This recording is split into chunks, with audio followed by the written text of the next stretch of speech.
तासगावातील एरळा नदीच्या पुरात मेंढपाळ आणि 5 मेंढ्या वाहून जाण्याचा थरार।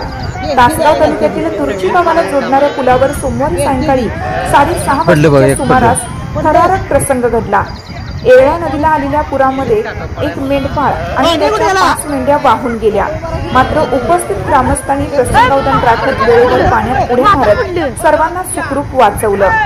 मिळालेल्या माहितीनुसार आटपाडी तालुक्यातील काही मेंढपाळ तासगाव तालुक्यात मेंढ्या चरण्यासाठी फिरत होते। सोमवारी सायंकाळी ते पलूसकडून तासगावच्या दिशेने जात असताना तांदळी वस्ती जवळील एरळा नदीवरील पुलावरून जात होते। त्यावेळी पुलावर गुडघाभर पाणी वाहत होतं। मेंढपाळांनी मेंढ्यांचं पूल ओलांडण्याचा प्रयत्न केला, मात्र पार करताच पाण्याचा प्रवाह अधिकच वेगवान झाला आणि काही मेंढ्या पाण्यात पडल्या। त्यांना वाचवण्याच्या प्रयत्नात मेंढपाळ ही पाण्याच्या प्रवाहात गेला।